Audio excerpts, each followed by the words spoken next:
And we are back here on KFYO Mornings. Dave King and Matt Martin. And being Thursday, as it is at 7:35, can only mean that the Car Pro's on line one. Let's check and see. Are you there, Mr. Car Pro? I am. Good morning. Good morning. Hey, Jerry, how's it going?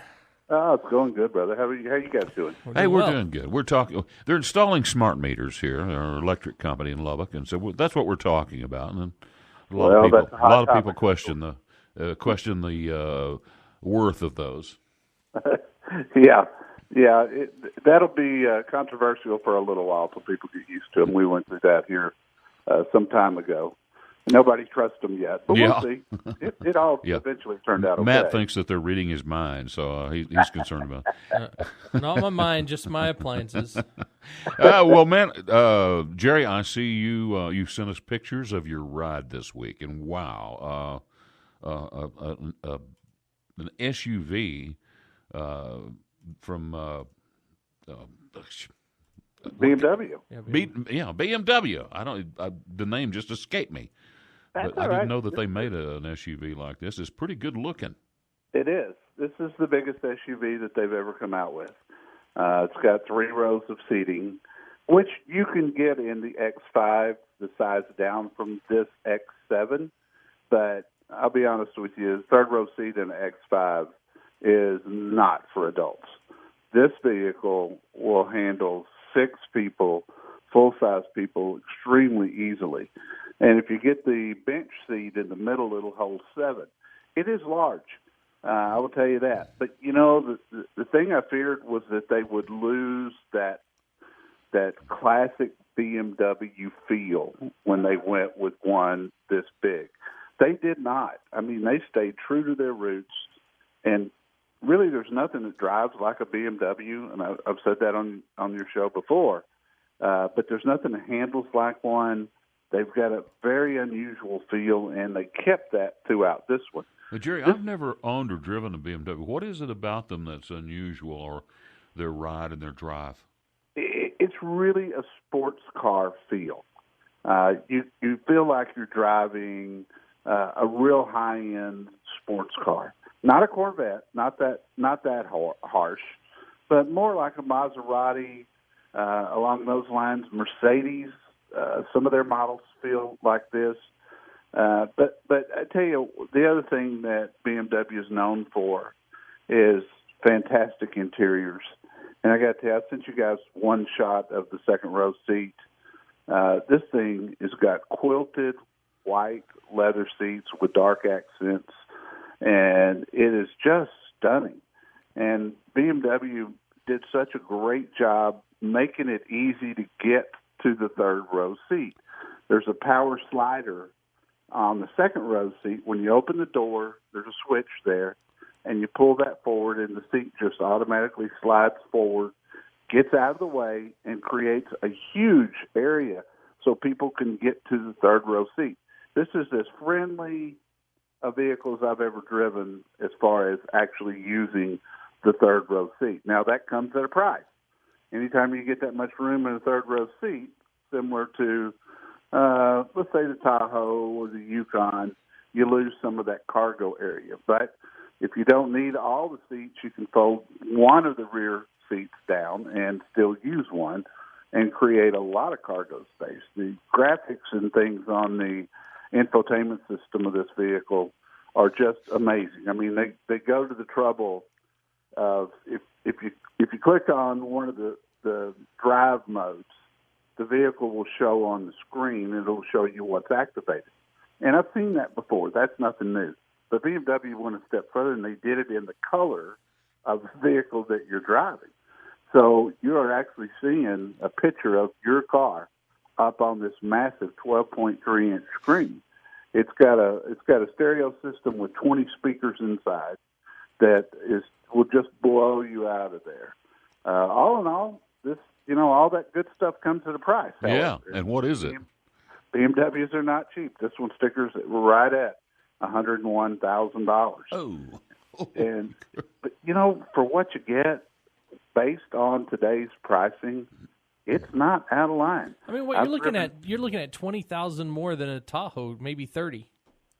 Yeah, depending on equipment, absolutely. And of course, if you're looking at a Tahoe, there's nice rebates and incentives. There's nothing on this one, but it really is a different class. I mean, their four-wheel drive system that BMW uses is amazing. You can raise and lower this vehicle. I mean, here's an SUV that the first thing that hit me is that they thought of everything.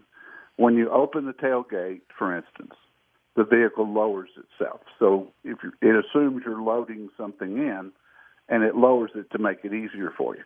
I mean, they really did think of everything with this. It was a long time coming, but I got to tell you, they did it right. I don't know how good a seller it's going to be. Probably be pretty successful, given this SUV craze that America's in right now. I'll tell you, I looked at the pictures you sent me, and I think the interior is probably my favorite part. I think it's stunning, just the white and black. Yeah, I shot video with it yesterday that we'll have up on the website by Monday, and then you really get a feel. It's got this huge panoramic moonroof, right? And in it, you can change the color of 15,000 little pin lights that you look through at night. And if that's not enough, there's a separate moonroof in the back just for the third row seat. That's why when you really start looking at this thing and you go, yeah, that's a lot of money, but this thing's just got everything in the world on it. And, it's basically self-driving. It will keep you the same distance from the car in front. It'll keep you in your lane.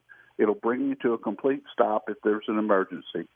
The only thing about it, because I tested it, is if you leave your hands off the steering wheel for more than about 5 seconds, it'll start to warn you, and you got to touch the wheel. So it's not fully autonomous, but it's pretty doggone close.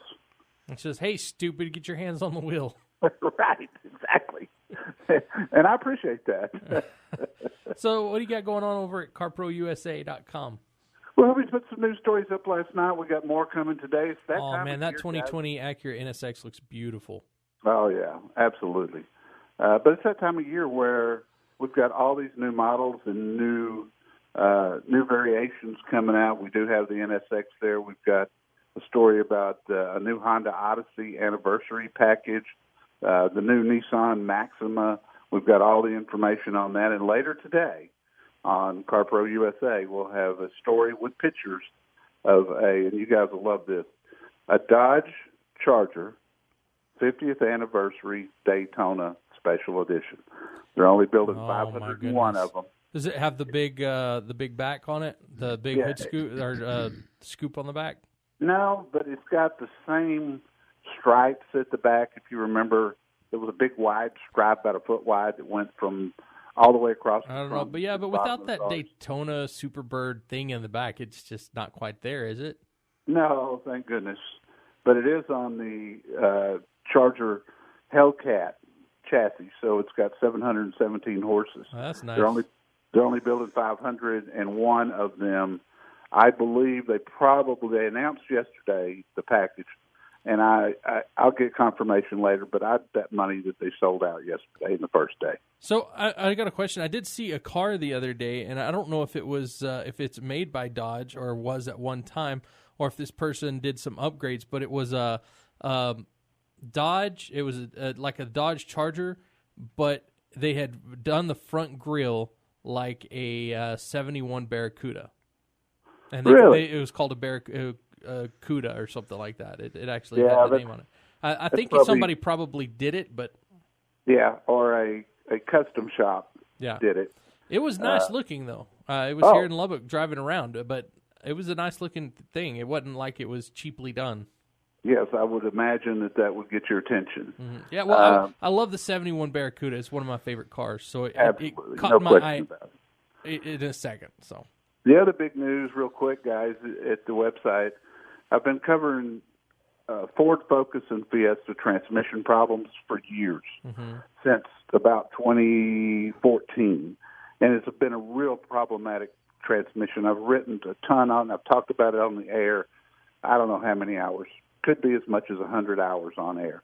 And I've really chastised Ford for not stepping up to the plate. They just kept denying there was a problem. Well, there was enough lawsuits filed, but yesterday they are extending the warranty on those people who have had trouble. And we've got the details on that at Car Pro USA. Glad to see it. It just took too long. Yeah, but especially since you're looking at other people already spending their money to get it fixed. Yeah, a lot of people traded them off. Yeah. All right, well, Jerry, we're out of time, but thanks so much. Again, your website's carprousa.com. You'll have some beautiful things, great reviews, and news for cars. Don't miss out. Also, every weekend on Saturday from 11 to 1, you're on the radio, one of the most interesting radio shows I've ever heard. Thank you so much. That's very kind of you. We enjoyed being there in Lubbock. Y'all have a good weekend. All right, you too, Jerry. Thanks.